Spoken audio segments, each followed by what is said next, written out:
في ذات الموضوع وعن خارطة مصانع تركيب السيارات بالجزائر التي بدأت معالم إنجازاتها تتوسع أكثر فأكثر، تقول فوزية مسعدي في هذا التقرير. تهافت كبير لكبرى العلامات العالمية المختصة في مجال صناعة السيارات للاستثمار في السوق الجزائرية في الآونة الأخيرة، أمر جعل من السعي لنيل فرصة للاستثمار في سوق السيارات الوطنية وإنشاء مصانع جديدة أولى أهداف عدة دول. لتبدأ خارطة تصنيع السيارات في الجزائر تتشكل على النحو التالي: البويرة، مصنع لتركيب السيارات إيفيكو بالشراكة مع المجمع الجزائري إيفان. وهران، إنجاز مصنع لتركيب السيارات رونو ومشروع لمصنع علامة بيجو. تيارت، مصنع لتركيب وصناعة السيارات مرسيدس بنز بشراكة جزائرية ألمانية إماراتية. ستيف، مصنع لتركيب السيارات وقطع الغيار علامة سايبا الإيرانية ومجمع جزائري تحكوت. قسنطينة، مركب لصناعة الجرارات بشراكة جزائرية أمريكية. عين تيموشن، مصنع لتركيب المركبات النفعية إيمين أوتو بشراكة جزائرية تركية.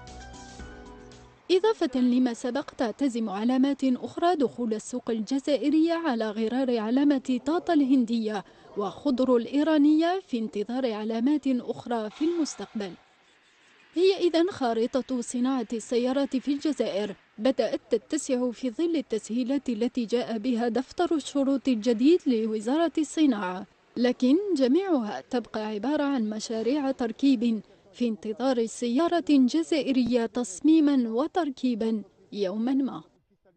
في ذات الموضوع وعن خارطة مصانع تركيب السيارات بالجزائر التي بدأت معالم إنجازاتها تتوسع أكثر فأكثر، تقول فوزية مسعدي في هذا التقرير.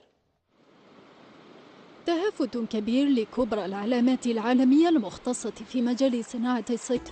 قسنطينة، مركب لصناعة الجرارات بشراكة جزائرية أمريكية. عين تيموشن، مصنع لتركيب المركبات النفعية إيمين أوتو بشراكة جزائرية تركية.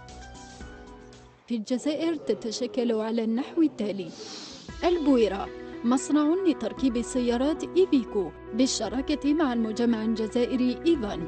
وهران، إنجاز مصنع لتركيب السيارات رونو ومشروع لمصنع علامة بيجو سيارات للاستثمار في السوق الجزائرية في الآونة الأخيرة، أمر جعل من السعي لنيل فرصة للاستثمار في سوق السيارات الوطنية وإنشاء مصانع جديدة أولى أهداف عدة دول.